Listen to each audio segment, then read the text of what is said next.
Episódio 2, Pode Pitacar, com Silvano Oliveira e Karen Cruz. Estamos ao vivo, direto do nosso estúdio do Pitaco. Hoje temos uma edição especial, que é a edição de aniversário, até porque neste mês de agosto o Pitaco está comemorando 16 anos de existência e para nós é uma grande alegria. Então isso está contemplando o nosso calendário comemorativo e para a gente é uma grande honra continuar com o nosso episódio 2 a partir deste mês, deste ciclo, para justamente trazer para vocês aqui um novo olhar, uma nova ótica sobre esse universo da imagem, do universo da moda, da cultura baiana, que tanto a gente vê várias pessoas falando por aí, mas a gente não encontra de fato concepções fidedignas, por exemplo, de especialistas no assunto e que têm seus recortes estratégicos sobre tudo que a gente sente e do que a gente percebe nesta Bahia. Hoje a gente tem um tema que é o tema da comunicação, porque a gente trouxe uma comunicóloga referência nesse cenário baiano e para mim é um grande prazer e um privilégio tê-la aqui, porque ela disse sim pra gente. Sabe aquelas emoções que o coração fica palpitando aqui? É palpitar que chama? Eu só quero a vozinha dela aqui, não corta pra ela, por favor, que eu gosto de fazer suspense. Eu quero que vocês entendam que esse momento aqui pra gente é um momento de bate-papo, mas também de conexão. E conexão dentro de que perspectiva? A perspectiva que a gente consegue analisar de forma racional e crítica tudo que a gente vive quando a gente fala de estética visual. A gente entende toda a nossa potência, a nossa construção enquanto identidade, enquanto ser humano, enquanto especialistas, né? E nossas formações, conhecimentos adquiridos, mas a gente sabe o quanto a nossa estética visual vira um demarcador de espaço, né? Um demarcador de colocar a gente em padrões ou colocar a gente nas linhas do conhecimento ou quem não tem acesso ao conhecimento, e como isso é visto hoje em dia e, na verdade, como isso é visto a vida inteira. Então, o papo aqui, ele tem um pouco de, como é que eu digo, eu costumo dizer de caos, mas um caos organizado no sentido que a gente está falando de verdade. Então, aqui a gente não está muito preocupado com como é que o outro vai perceber ou receber, mas sim a gente está preocupado em ser de verdade. Porque a vida inteira, dentro das relações, principalmente de trabalho, a gente entende que muitas vezes a gente precisa segurar a fala para evitar qualquer erro de pensamento ou de posicionamento do outro. Então, o mais importante para a gente, nesse momento de construir esse podcast aqui, é justamente poder trazer à tona a verdade com liberdade, com prazer, e mais ainda com segurança, né? A segurança de que a gente está sendo a gente, da melhor forma possível. Eu levei tempo e anos para tentar ser eu mesma e ainda estou lidando com esse universo de ser eu mesma, e por diversas possibilidades e características, e mais ainda profissionais, e esse espaço é para que vocês possam ver todas as pessoas, a mim e os convidados, as convidadas, de uma forma mais verdadeira possível. Então não nos julgue, nos acolha, essa é a intenção do nosso podcast, e vamos nessa, vamos começar, né? Vamos pitacar por aqui? Bom, então a ideia é que ninguém veja, mas que todo mundo sinta, porque o ver é completamente individual, ele é transformador, ele transmuta, ele é variável, então a ideia é que o sentimento ele vem à flora antes de qualquer estética visual. E agora, com mais de 25 anos de trajetória. Vocês já pararam para analisar o que seriam 25 anos de trajetória? Se a gente fosse transformar esses 25 anos em Pix, hein? Ave Maria! Um quarto de século. Ave Maria! Eu fico assim, ó, meu Deus, assim, ó. Essa pessoa que está aqui com essa voz deliciosa, ela é uma referência dentro do cenário baiano que eu queria que mais pessoas tivessem e olhassem para ela como um acervo histórico, tá? Não é chamando de velha, não, calma lá. Mas por quê? Porque o tanto que essa pessoa, ela agrega, ela contribui, é basicamente como é que eu posso dizer, gente? É uma biblioteca ambulante. Então, assim, a forma que ela fala, a forma como ela se posiciona, o que ela se garante enquanto identidade como verdade, tudo que ela constrói, tudo que ela construiu, tudo isso fica pra gente como a cerejinha do bolo de legado, de movimento, de acolhimento. Então, deixa eu continuar aqui, senão eu vou me empolgar e vou ficar aqui até amanhã de manhã falando. Bom, ela construiu uma carreira sólida à frente de grandes redações de rádio e TV na Bahia e também em São Paulo. Ela é reconhecida pela condução precisa de entrevistas e debates. Isso ela é fera. Destacou-se também como gestora de equipes e formadora de talentos na comunicação. Hoje, alia sua experiência à atuação como empresária e media trainer, preparando lideranças do setor público e do setor privado para os desafios da comunicação contemporânea. Suas graduações são as das mais intensas possíveis. Ela é graduada em jornalismo pela Fundação Casper Libero, é especialista em política internacional pela USP, em estratégia pela Escola Superior de Guerra, em mediação pela Estácio e em direitos humanos pela Universidade de Bolonha. Atualmente cursa pós-graduação em gerenciamento de crises na FAP. Você consegue entender o que é essa profissional? Ela é, ela não está, ela é. Isso tudo difere. Bom, vamos lá. Deixa eu continuar. Ela, cadê também? Posso me perder? Posso. Vamos lá, com passagens, cadê, gente? Perdi. Com passagens pelo Grupo Bandeirantes de Comunicação e Rádio na USP, na capital paulista, Rádio Metrópole e TVE, aqui em Salvador. Silvana também dirigiu e consolidou a Band News FM Salvador, onde ancorou o principal jornal local por 9 anos e comandou o jornalismo da Rádio Sociedade por 8 anos, onde criou e ancorou a revista eletrônica Conexão Sociedade. Há pouco mais de uma década, ela atua como media trainer de políticos, juristas, empresários e executivos das áreas pública e privada que ocupam posições estratégicas em setores como infraestrutura, petróleo e gás, mineração, mobilidade, construção pesada e varejo. À frente da Soul, Silvana Oliveira, Workshops, lidera um ecossistema de comunicação voltado à formação de profissionais e à democratização da boa comunicação, unindo profundidade analítica, linguagem acessível e olhar estratégico sobre o impacto da palavra no mundo. Seu trabalho transforma a forma como lideranças se expressam, influenciam e se conectam com preparo, presença e propósito. Sil, muito obrigada pela presença. Eu acredito que muitas pessoas vão dizer, nossa, não sabia de tudo isso. Algumas podem julgar, dizendo, por que colocar à mesa um currículo tão extenso? Podia resumir. Não, resumem demais a nossa vida, a vida inteira, para no dia de hoje a gente fazer isso com você. É falta até de respeito. A gente precisava, nesse momento, parar esses minutos para justamente colocar à mesa toda essa potência que você é. E obrigada. Obrigada mesmo. Podemos começar?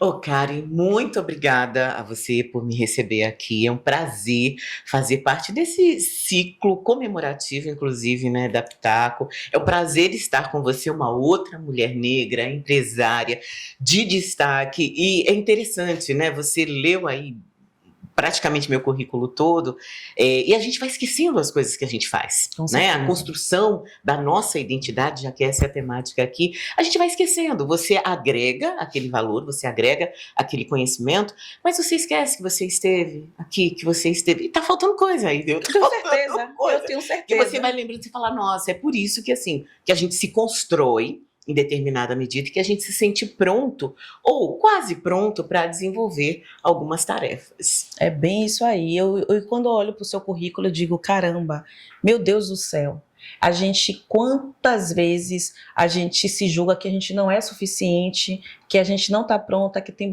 que buscar mais conhecimento, com tanta gente que é potente, que está aqui, né, dentro da nossa casa, que se chama Bahia, com o intuito de proporcionar muito mais do que a gente espera, porque eu tenho certeza que tudo que eu vi de você é só um pouquinho do que você tem a oferecer, né? Desse pouco tempo que a gente tem de contato, mas dos seus 25 anos de história, cada hora que eu te ouço em algum lugar falando, para mim é um aprendizado enorme dentro da comunicação, principalmente a forma como você trabalha, a forma como você é gestora, como você lida com as pessoas.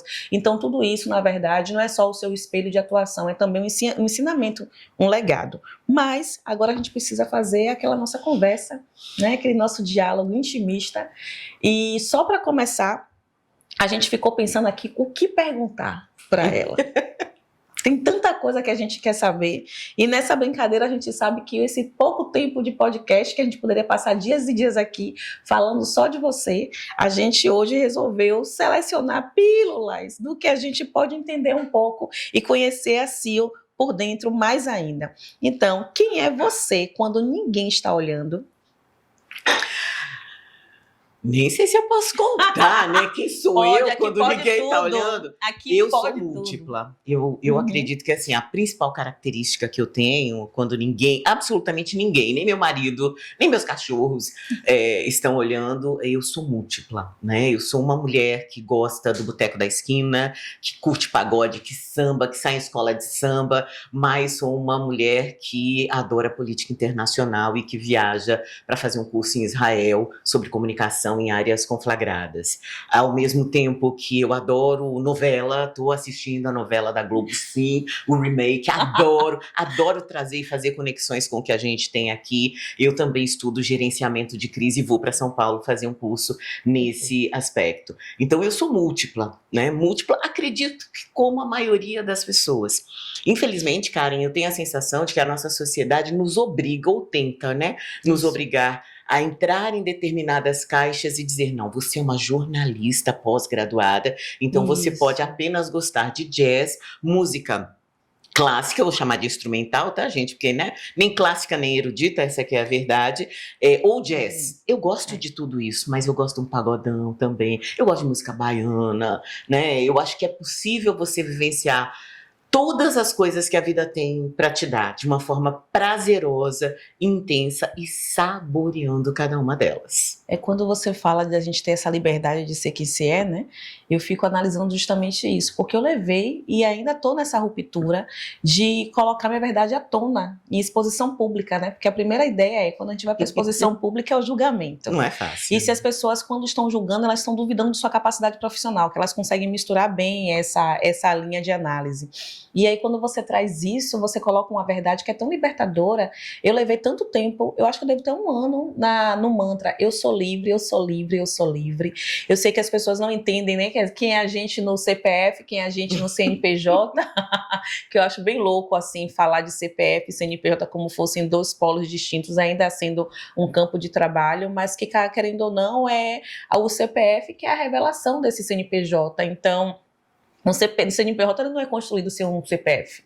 Então, eu vejo que essa política da formalidade, de a gente mostrar um perfil de seriedade para além de qualquer detalhe, e que isso significa imposição de respeito ou significa uma condição de status que vai te validar enquanto profissional. Eu acho isso a aberração, mas a gente entende que nem todo mundo está nesse patamar de consciência em relação a essa estrutura, e ainda assim, né, em alguns casos a gente pode perder, como é que eu digo assim, eu posso perder na negociação simplesmente por conta de uma análise preconceituosa, principalmente, né? E é muito difícil, né? A gente sabe que as pessoas fazem uma leitura superficial e rápida da sua imagem, né? Você que trabalha com isso sabe.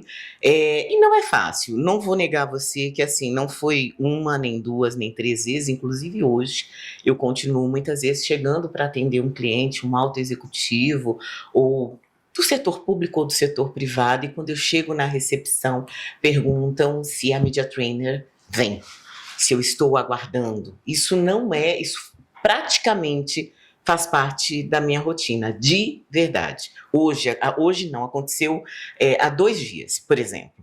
Então, isso não é anormal. E, eventualmente, também há necessidade de trazer todas essas diplomações, todo esse histórico, para deixar claro que, sendo uma mulher preta, gorda, fora dos padrões, que pode ser encontrada na praia do Porto da Barra, curtindo uma praia tranquilamente, eu gosto de estudar, eu tenho conhecimento nessa área de comunicação. Não é fácil, em especial para as mulheres negras. Isso é uma realidade, infelizmente, inclusive aqui na Bahia. Né? A gente fica imaginando que a Bahia é um paraíso da raça, que olha, todo mundo usa trança, usa, gente, mas basta a gente olhar para quem ainda está em determinados locais aí de poder. E como esses locais são ocupados, né? Existe sim uma leitura imediata de que esse cabelo aqui não é um cabelo de uma alta executiva. E eu só lamento, porque viu? Eu ia fazer uma pergunta bem por essa linha, mas vou adaptá-la. Esse atravessamento de tentar sempre julgar e dar uma prévia como se fosse um conselho em relação à nossa presença e à nossa estética para falar de negócios, do que é... Como é que... Eu acho que tem uma palavra que eu acho bonita que costumam usar, que não atende ao perfil, né? Nossa, Quando... gatilho. Quando lhe atravessam por essa perspectiva, como lidar com isso?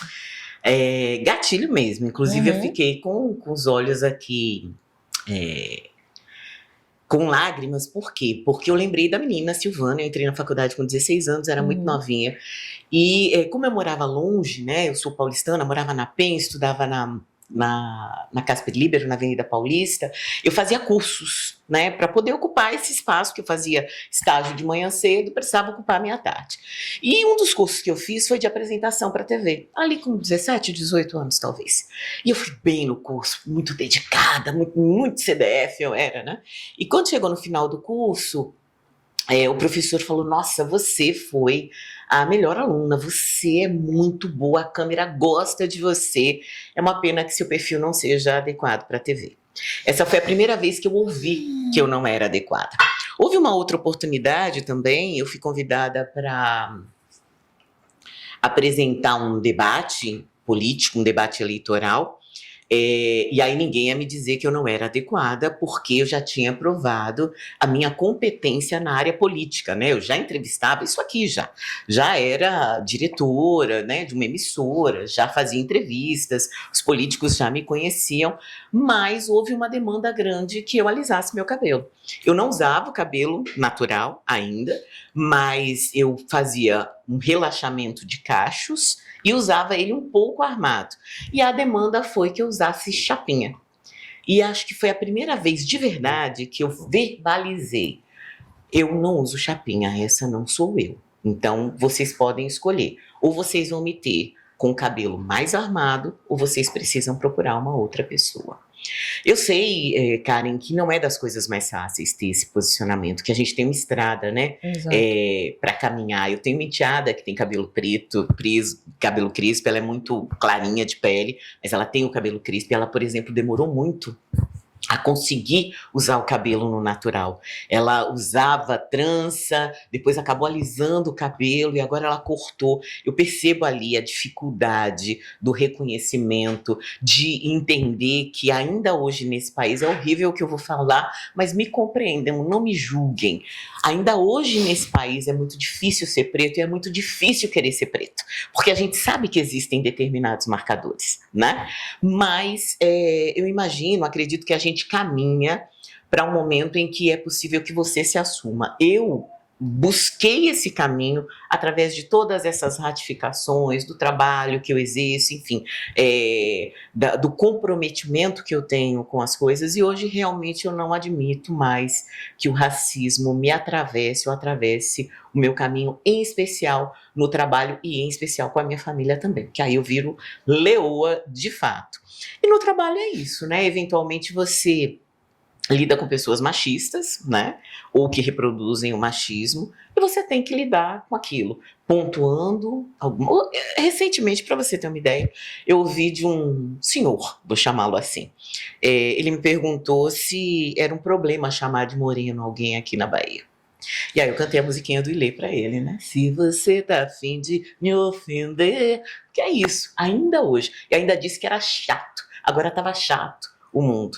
Eu disse a ele que chato pra ele, né? Assim, apesar da gente estar num nível hierárquico diferente, mas eu fui obrigada a dizer, tudo bem, pode ser chato pra você, que não sofre. Quando a piada não é boa pra todo mundo, ela não é piada, ela é ofensa. Com toda certeza. Isso me lembra muito o termo negra raivosa. Porque ele está sendo debatido, né, nos dias de hoje, mas ainda assim, em ambientes, né, com a predominância de pessoas brancas, ainda há esse desconforto, né, das falas.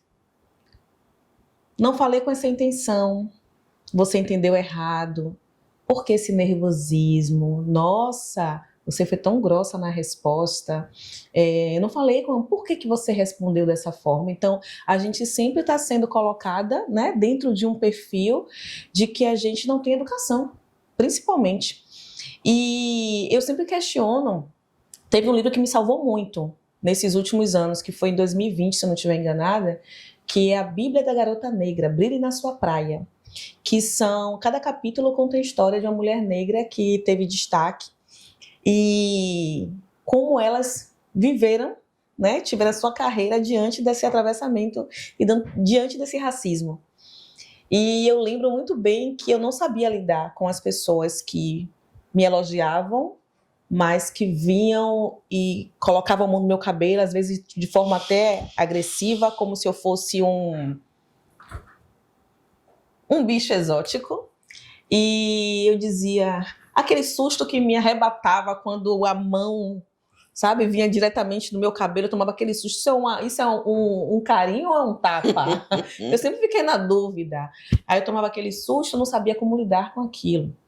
Hoje eu ainda também tenho dificuldade de lidar com isso, mas quando as pessoas tocam em mim, eu de imediato toco nelas no mesmo lugar como elas tocaram em mim. Que ótimo, vou pegar pra mim essa. E elas se assustam. E eu faço aquele ar de que não fiz nada, fiz o mesmo carinho que você fez. Porque é uma forma que eu tenho de tentar ter equilíbrio e sanidade mental para não ser a negra raivosa. E aí eu costumo dizer para algumas pessoas que a gente é vista como grossa, mas imagine você o tempo inteiro ter que lidar com a mesma situação em diversos ambientes, mas da mesma forma, que chega uma hora que a pessoa é humana e ela vai de fato se estressar, Cansa, né? ela vai cansar e ela vai revidar, ela vai falar alguma coisa. É impossível ficar inerte numa situação dessa. E eu acho interessante quando as pessoas não têm saco. O mundo tá chato. E tá assim, Vai ficar mais chato ainda. Se depender de mim, vai ficar chato mesmo. E eu entendi que muitas vezes esse desconforto não é meu, é dele. A gente tem que devolver para a pessoa. E é chato pra gente ter que lidar com isso todos os dias. Vamos nessa.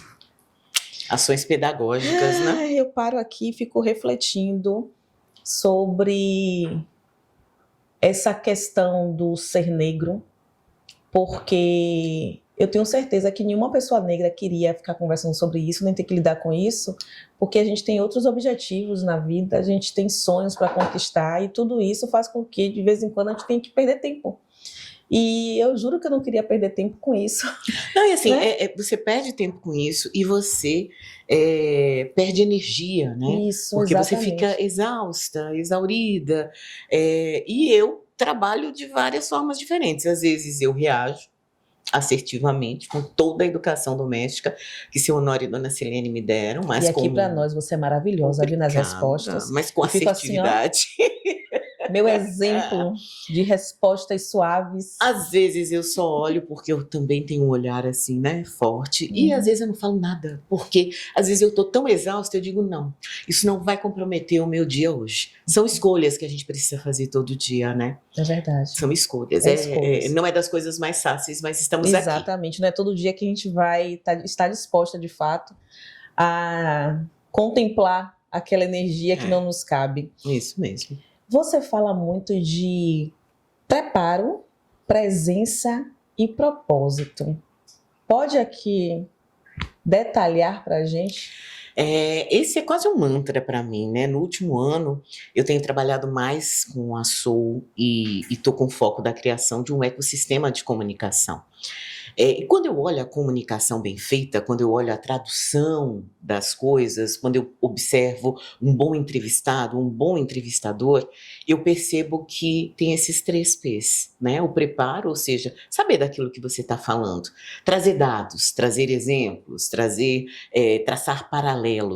Existe o propósito, ou seja, qual é o objetivo que você tem com aquilo? O objetivo real, aquele mais profundo. Tem o superficial, que é aquele que a gente conta para as pessoas, mas aquele objetivo mais profundo, que é o seu propósito. Você quer mudar o mundo? Você quer fazer com que as pessoas sejam livres, que elas se sintam efetivamente livres nas próprias identidades? E tem a presença. A presença falta, é escassa no mundo de hoje, por causa disso aqui. Em especial, a gente faz 10 mil coisas ao mesmo tempo. Então, eu tô aqui dando entrevista para Karen e tô aqui ao mesmo tempo resolvendo que vai chegar um portão de pet na minha casa e o entregador tá lá na porta. Eu não tô aqui completamente. E por mais que você esteja preparado e tenha propósito, você não vai entregar um 100%. Então, o ideal é que a gente esteja presente, que 5 minutos antes de uma reunião importante, 5 minutos antes de uma entrevista, de um podcast, de uma participação em que você tem que aparecer, em que você tem que mostrar a sua comunicação, você se concentre e diga: agora, neste momento, eu estou aqui como entrevistadora, a dona de casa, a dona de pet, a mãe de ficaram de lado, e nesse momento eu estou aqui completamente dando atenção a você. O entregador vai ter que esperar, o marido, cachorro, todo mundo vai ter que esperar, porque esse momento é seu. Inclusive, aqui nos bastidores, a Sil trouxe justamente isso para mim, a questão da presença. Como é que eu posso me conectar mais com o momento do agora, independente de tudo que está acontecendo aqui ao redor de mim nos bastidores, porque eu tenho esse problema de me fazer pelo menos 90% em todas as produções que acontecem no Pitaco ou fora dele, porque eu tenho esse olhar do controlar, né, a situação, que ela disse: tudo bem que você é controladora, eu também sou. E é isso mesmo. Eu tenho essa dificuldade, confesso, não tenho problema nenhum em dizer isso. Todo mundo que já trabalhou comigo entende que eu tenho essa questão do centralizar tudo que está ao Mas meu quem redor. busca a excelência, eu acredito que essa centralização é o primeiro passo para a excelência, né? A gente começa a acreditar: se eu tomar conta de tudo, vai sair tudo muito bem, vai ficar no 100 ou no 110, 130 que eu espero. Mas a gente também precisa começar a se liberar, delegar, para estar presente e aí sim dar o melhor. Isso está fazendo parte do treinamento da leveza. Adorei isso. Treinamento da leveza. A gente entende, né, que esse universo de empreendedorismo, ele é muito rotulado. Todo mundo fala sobre isso, do lado romântico e do lado, eu acho que é muito popstar, sabe? Mas a gente entende que atrás das cortinas, o pau tá quebrando, o fogo tá pegando, e a gente tem que ser um equilibrista no meio de tudo isso. Tem inteligência emocional que não temos, tem que ter maturidade que não conseguimos, e tem que ter, acima de tudo, coerência, né, com tudo que a gente está fazendo e praticando ali. Não é fácil, é um lado que as pessoas não gostam de mostrar, é um lado que as pessoas acreditam que quando mostram a vulnerabilidade, principalmente no ambiente de trabalho, elas acabam entregando de bandeja, né? Algo que pode tornar ainda mais a rotina e o caminho dela mais difícil, porque a gente sabe que, assim como tem pessoas que contribuem, outras nem tanto, então tem gente que só está esperando a deixa para justamente se aproveitar disso. Então, assim, dentro de toda a sua trajetória, em relação a esse universo de equilibrar os pratos, de se manter presente, de conseguir trazer o seu propósito à tona, que conselho você daria para a gente que empreende? Rapaz... Principalmente sobre esse recorte. Eu acredito que primeiro, cuide de você. É uma coisa que eu tô descobrindo agora, viu, gente? Não é um conhecimento que eu tenha aprofundado. Eu sou workaholic. Tô aqui parecendo reunião do AA, né? Sou workaholic, Eu sou também, centralizadora, também. busco a excelência sempre, sou muito exigente. Mas nos últimos meses, mais especificamente, eu tenho compreendido a necessidade de cuidar de mim. Com carinho. Muitas vezes a gente é mais carinhoso, atencioso e cuidadoso com o outro, com o profissional que trabalha com a gente. A gente aceita que, poxa, tá gripado, não veio, não tá rendendo tanto porque tá com um problema na família. E quando é a nossa vez, a gente não aceita isso.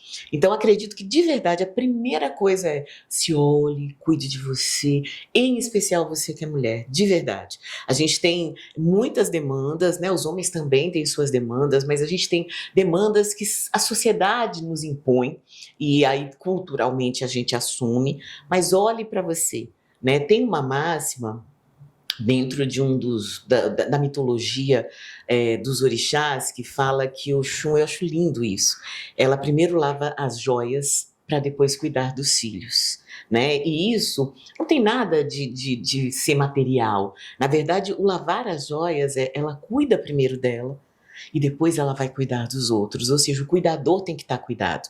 O empresário, a empresária, a empreendedora, o empreendedor, ele tem que estar equilibrado, ele tem que estar com saúde, ele tem que estar com a cabeça bacana, para poder ser estratégico, para poder pensar em tudo o que um negócio demanda, porque, gente...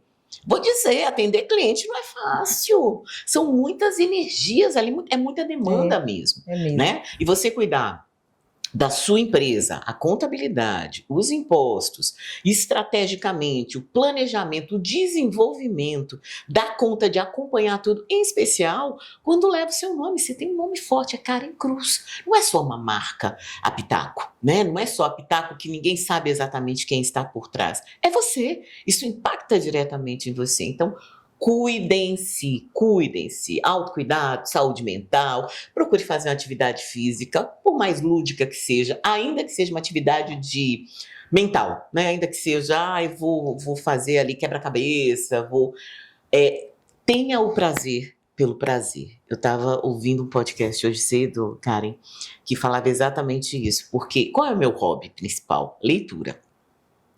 Só que, como é que eu leio? Eu estou lendo um livro, se aparece algo que eu não conheço, uma parte da história que eu não conheço, sei lá, 1920, na Iugoslávia aconteceu, eu paro e vou buscar. Isso não é o prazer pelo prazer. Eu ali já estou estudando, de alguma forma eu estou trabalhando.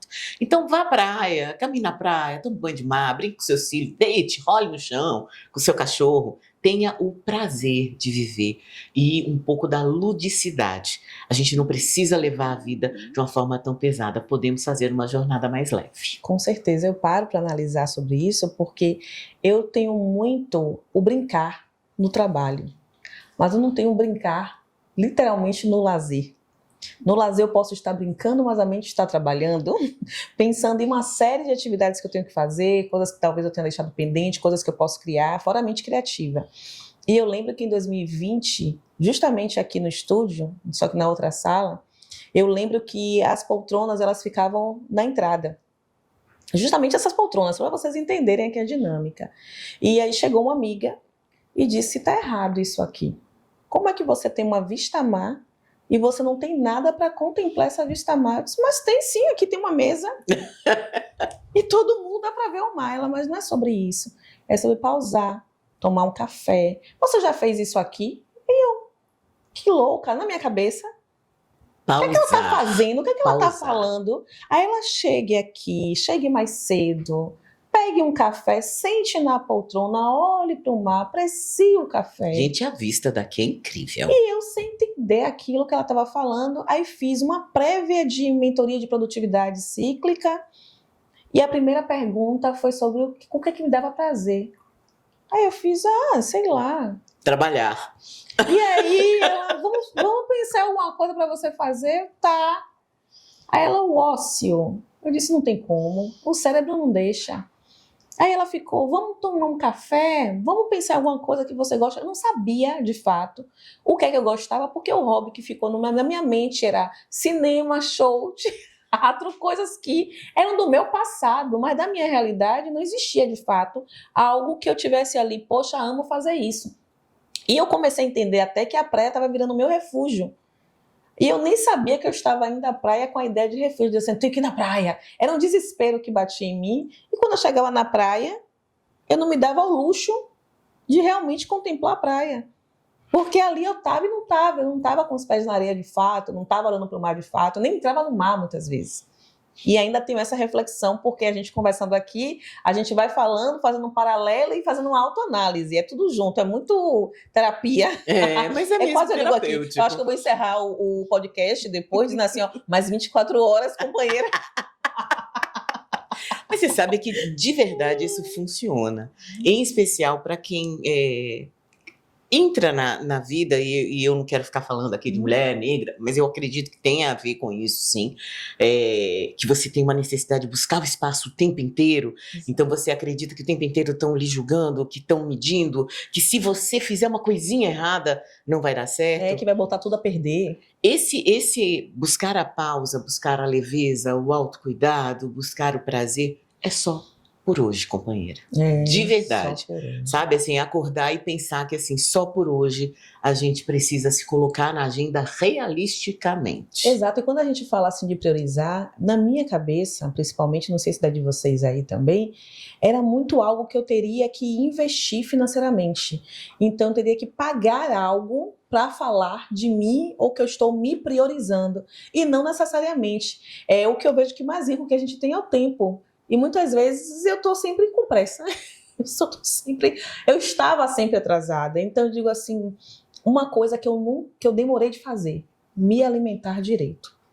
Porque para mim a alimentação não era a prioridade, porque o trabalho não deixava, não dava tempo. Você então, comia? Eu comia rápido, em pé, o que tinha, o que estava disponível no ambiente onde estava, se desse tempo. Ou seja, estar com fome era o meu natural. Então, assim, estou morrendo de fome, mas eu estou trabalhando. Estou morrendo de fome, mas não vai dar tempo. Estou morrendo de fome, mas eu não dá para comer agora. E as pessoas diziam, como assim você não vai se alimentar?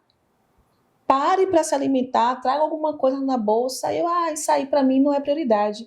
E hoje eu acho um absurdo uma pessoa que não prioriza a alimentação, mas ainda assim eu não priorizo como deveria priorizar. E deixa eu te perguntar uma coisa que, gente, eu sou curiosa, né? Por natureza. Tô aqui bugando já. De que forma esse estar sempre com fome impacta o seu humor? Porque eu fico um pouco mais irritada se eu não estiver confortável, com fome ou com sede. Essas necessidades são básicas. Você já pensou nisso? É quase uma terapia, mas assim, eu acredito que o estar com fome, que hoje eu já estou conseguindo de sentir fome e parar, mas o estar com fome para mim me dava uma sensação anteriormente de acelerar. Algo que eu tinha que fazer correndo. Estou produzindo. Estou produzindo. Que loucura. Estou aqui, estou dando o meu melhor. Então, assim, eu estou sendo um excelente profissional, porque eu estou dedicada 100%, mesmo morrendo. Estou me sacrificando. Isso, estou me sacrificando para o trabalho, e isso é importante para mim, para minha vida. Como se o profissionalismo, o trabalho, fosse me suprir de algo que era necessidade básica e mínima da minha condição de humana. Então eu tinha muito essa questão de parar e analisar, não fazia análise, lógico, mas de dizer, não, estou aqui sendo sustentada pelo trabalho que está me nutrindo, no lugar da refeição em si. Então o café da manhã eu sempre passava despercebida por ele, porque eu dizia, onde eu vou eu tomo um café, quero café preto, sem açúcar, de preferência. E, como qualquer coisa, aqui não tem nada para comer, só tem um lanche, vai o lanche. Se eu parar para almoçar, eu vou gastar 40 minutos, mas se eu comer um hambúrguer, talvez em 10, 15 minutos eu termine, vamos para o hambúrguer. Então sempre era uma análise, um raciocínio de tempo. Tanto que eu parei para analisar, não, fui julgada, porque eu comia muito rápido. Uma amiga, uma colega de trabalho na época, me trouxe esse feedback que eu comia parecendo um bicho. E eu disse, como assim, gente? Eu como parecendo um bicho. Tanto que eu chegava nos espaços, assim, sendo bem sincera, e eu comecei a comer de câmera lenta, porque eu não sabia o que era esse ritmo rápido em relação à alimentação, porque eu sempre, como eu estava com pressa, não era prioridade, o trabalho sempre foi a prioridade, então realmente eu comia muito rápido. Só que eu nem sentia que eu estava comendo rápido. E o ato de alimentar ali não era presença. Era, tem que fazer, né? Vamos lá. Isso aqui faz parte da condição do humano, então, ok, estou fazendo. Então, assim, eu levei muito tempo para processar essas informações, eu levei muito tempo para entender sobre isso. E confesso que ainda estou digerindo, né, esse comportamento versus análise, versus o que é que eu estou fazendo por mim, se de fato eu falo de imagem, de identidade, de essência, que identidade é essa minha também, que está perdida e precisa ser resgatada, para que eu possa seguir na vida. Então, assim, esse café, às vezes, eu me dava a obrigação de parar e dizer, não, vou tomar o café. Muitas vezes, gente, eu confesso, foi um treinamento, porque eu tomava o café assim, meu Deus do céu, isso aqui vai esfriar. Olha, entendeu? Porque a gente se treina ao contrário também, né? A vida nos treina Exatamente. a ser rápida, a dizer... Você estava falando, Karen, e eu estava pensando e vou te perguntar. Quantas vezes você deixou de ir ao banheiro porque você estava trabalhando? Inúmeras vezes. Eu fiquei pensando que assim, rapaz, já teve dia de eu ter vontade de fazer um pipi, passar, ter vontade de novo, passar, ter vontade de novo, passar, porque eu estava trabalhando e eu não... Gente, parar para ir ao banheiro. E ainda comunicar sobre isso, preciso fazer uma pausa aqui. Entendeu? Quanto tempo você vai levar? Quer dizer, realmente não se cuidar, não se priorizar. Exatamente. E são detalhes que a gente para analisar, que a gente pode até considerar banal, mas não são.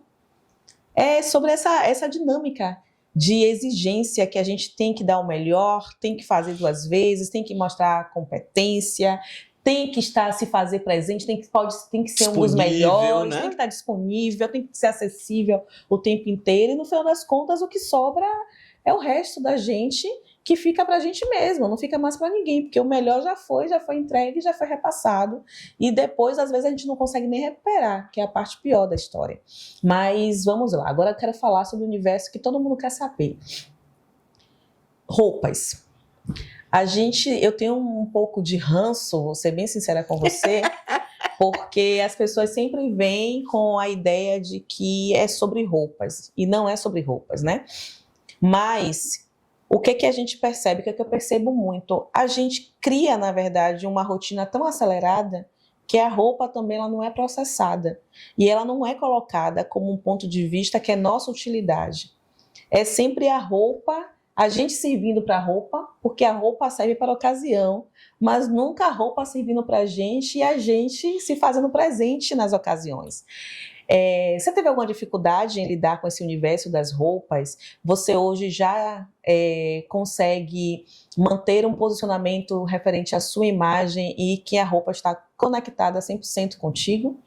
Eu sempre gostei muito de roupa, de moda, de adequação ou não adequação, de criar, desde que eu me entendo por gente, assim, desde muito pequena, eu lembro que eu escolhia os vestidos, eu gostava muito de vestido quando era pequena. Hoje, eu gosto de conforto, se não for confortável, eu não usarei, independente da ocasião. Né? Eu me casei, por exemplo, com um vestido de Mônica Anjos de crochê, soltão, à vontade, porque eu casei na praia. Então eu não queria nada que fosse muito rebuscado. E isso faz parte da minha vida, na verdade. Se eu não tiver confortável, e para sapato é a mesma coisa, viu? Assim, se não me der conforto, não faz parte da minha vida. É fácil? Não, não é fácil, ainda mais uma mulher gorda. A gente não tem muitas opções ainda hoje. É claro que assim, há 10 anos você tinha só uma moda muito antiquada, eu não sei nem se dá para chamar de moda aquilo, mal feita, com estampas ruins, com cortes, com cores horríveis, cortes piores ainda. Modelos únicos, parecia que tinha uma cartela só de peças, de produção de certos tipos de peças e passava dali. Assim, a gente teve uma evolução, né, aqui no Brasil, pensando no Brasil, em outros países já teve até uma evolução maior, Mas eu gosto de me vestir confortável, assim. Essa é a minha roupa bem tradicional, assim. É uma camisetinha por dentro, porque se tiver calor eu tiro. Se precisar de alguma coisa um pouco mais arrumada, tem uma blusa por cima. Normalmente eu tô colorida, eu gosto de cor mesmo. Então, ou é uma cor só, eu tô com essa cor porque eu gosto desse tom, Linda, né, linda. especificamente. Mas, ou então é algo mais étnico, porque eu também gosto. É uma marcação minha, né? Eu sou uma mulher negra, dos dois lados, da minha família, tanto pai quanto mãe. Mas conforto, para mim, é fundamental. E se a gente fosse brincar aqui agora e já desse uma deixa para as pessoas de casa que quisessem te presentear com uma peça de roupa, qual seria? Ah, pode ser uma saia. Eu adoro saia.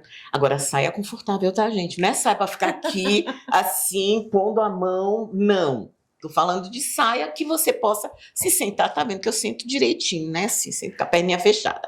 Mas, assim, uma saia que seja confortável. E se eu tivesse que fazer uma conexão entre a sua história de vida e a peça de roupa, a saia exatamente, ela faz conexão? Ela tem alguma história específica para você ter esse insight, gostar da saia em si? Eu gosto eu gosto muito de vestido, né? E eu acho que isso tem a ver com o colégio onde eu estudei, era um colégio de freiras. A gente usava saias, mas tinha... Quando você entrava no colegial, e aí eu entrei muito cedo na escola, então eu entrei no colegial com 13 anos. Você tinha um jumper. Gente, jumper é um vestidinho, assim, né? E eu gostava daquela peça. Toda vez que penso assim, uma peça afetiva da sua vida, eu lembro daquela roupa. Saia me dá conforto. Eu sei que saia é bom para a saúde, inclusive das nossas partes íntimas, porque deixa respirar. Eu acho que é feminina, eu acho que faz parte da minha ancestralidade, sabe? Juntar a saia aqui e sentar no chão. Para mim, saia é conforto. Apesar de estar de calça hoje, né? Mas assim, para mim, saia é conforto. Tem a ver com isso também. E vou te dizer, viu? Minha última aquisição foi uma saia de crochê que eu mesma fiz, porque é isso. O prazer pelo prazer, ó, prendada. Total. E como é que a Bahia, ela consegue atravessar essa sua construção referente à estética e ao espiritual? Cara, entenda, minha mãe é baiana, minha mãe é de Amargosa, né, assim, meus avós eram de lá. Eu venho para a Bahia desde que eu me entendo por gente, nós vínhamos muito nas férias, vínhamos de carro, com histórias maravilhosas, assim, de eu, meus 3 irmãos, cantando no banco de trás do carro, a mesma música o tempo inteiro, meu pai dirigindo, minha mãe do lado. Eu lembro que a gente parava em Teófilo Otoni, parávamos em Feira até chegarmos aqui em Salvador. Então a Bahia e o sotaque baiano, eles sempre fizeram parte da minha vida, né? Minha mãe nunca deixou de ter sotaque. Ela faleceu em 2021, faleceu de Covid, aos 83 anos, mas quando você ligava para ela, ela fazia alô, era o sotaque todo. O vatapá, a culinária, em especial o vatapá, que é o que eu mais gosto, mas a culinária baiana, os cheiros da Bahia, as rendas, a cor, os tecidos mais naturais, isso faz parte da minha história, sabe? É uma conexão muito profunda. Meu pai é mineiro, né? Eu sou paulistana, mas eu tenho muito pouco de Minas. E tenho de São Paulo, talvez o lado de ser cosmopolita, um pouco da agitação, mas a minha história, ela é baiana. Tanto que eu sou visual. Me diga aí se eu não tenho cara de baiana. Gente, Todinha, cadê o título não? de cidadã baiana para essa pessoa aqui? Eu tô esperando. Tô querendo, Me sinto viu? pronta Não para o vou dia. negar, não vou negar, tô querendo. Com toda certeza, e merece, já passou da hora, com toda certeza. Mas é isso, assim, a Bahia, ela sempre esteve em mim. Meus irmãos são baianos. Gente, meus irmãos são baianos, nascidos no Palmiúdo, inclusive. Meu marido é baiano, nascido no Palmiúdo, também no Palmiúdo não, Nem mas isso que eu ia dizer aqui. no Palmiúdo não, mas pois é. Gente, eu já estava na sintonia para responder. Todos, é engraçado como essa presença, né, da Gente, baianidade. a Bahia é um mundo de fato, e essa conexão que a gente consegue fazer com tudo que a gente conversa, dialoga, com nossa vivência, é tão leve, tão divertido, tão dinâmico, e faz com que a gente se mostre, né, diferente em relação a todo o espaço que ocupa essa grandiosidade de Por isso que eu ter escolhi. amo, De verdade, assim, amo São Paulo, né? São Paulo é minha terra. Quando eu chego lá, eu me sinto em casa, mas eu escolhi E agradeço muito ter essa possibilidade. Eu sei que nem todo mundo tem a possibilidade de verdade. escolher onde quer morar. Eu escolhi Salvador como minha segunda casa, né? E me sinto abraçada também pela cidade. Esse mar que a gente está vendo ali não tem nada que pague, não tem lugar no mundo que seja melhor do que aqui, de verdade. E a gente está chegando ao final. Resenha boa! Se pudesse, meu Deus, produção não pode ficar, não? Podia, né? Não é? Resenha boníssima. Mas já que estamos aqui, eu quero aproveitar para divulgar a vocês, nesse ao vivo, que a Silvana será a nossa colunista do nosso portal do Pitaco, que vocês estão sabendo aí, já pílulas começam a ser divulgadas nas redes, e no dia 15 de agosto vocês vão saber exatamente como vai ser toda a dinâmica desse portal. Então, assim, ó, para mim, uma honra para o Pitaco, mais ainda, para a Bahia, uma grande contribuição para ficar como legado eterno na memória de todas as pessoas que vão acessar a esse portal. E muito obrigada, Sil. Imagina, obrigada a você. É De uma verdade. honra estar com você, estar com o Pitaco. E é uma honra, assim, é muito emocionante ver uma mulher como você, assim, crescendo, falando de identidade, de comunicação. Muito obrigada a você por existir. E obrigada pela sua existência, pela sua contribuição e mais ainda pela sua coragem, posicionamento de ser o que se é. Porque quando a gente vê você se posicionando, a gente faz, eu vou fazer a mesma coisa do lado de cá. Eu não vou ter medo de nada, porque na verdade o que mais fazem com a gente é que eu digo, é uma forma sutil de fazer com que a gente o tempo todo reflita e questione a nossa forma de fazer, a nossa forma de existir. Então, eu digo o tempo todo, eu não tenho esse medo de reverberar o que eu sinto em relação a tudo que me cerca, mas confesso que eu tenho medo de continuar sendo por conta de tudo que me cerca e me atravessa. Então, quando eu falo, quando eu me exponho, eu estou tentando dizer para mim mesma que é para ter coragem, que é para seguir. E quando eu escuto você, que para mim é um espelho de potência, de inspiração, aí eu digo, dá para seguir sim. Porque tem um espelho ali que está vibrando aqui, vamos refletindo juntas, né? na gente que o poder é possível, tá? Muito obrigada. Obrigada a todos vocês que contemplaram com a gente, que se divertiram, que estão interagindo aqui. Eu confesso que tudo que vocês colocaram nesse bate-papo ao vivo, a gente vai reverberar nas nossas redes sociais. Ok? E como vocês ouviram que foi a Sil no áudio de Quem Sou Eu, com certeza esses áudios virão como resposta dessas interações nas nossas redes sociais, principalmente no Instagram. Até mais. Pronto, gente, esqueci. Pera aí, volta. Por favor, produção, aqui, ó. A marca do nosso Pitaco sempre é celebração. E por conta da celebração... vamos celebrar. Por favor, vamos celebrar. Viu? A gente sempre fala de celebração e a gente vê muito a espumante como uma forma de representar de forma material a conquista, porque a gente demorou muito para aprender que a gente tinha que comemorar tudo. Você me emocionou. Inclusive o processo. Porque é isso, eu acredito que a gente precisa aprender a celebrar. A celebrar, inclusive os processos. Exatamente. Celebre. Vamos celebrar, então, Vamos bora sim. abrir. Até mais, até. Pronto.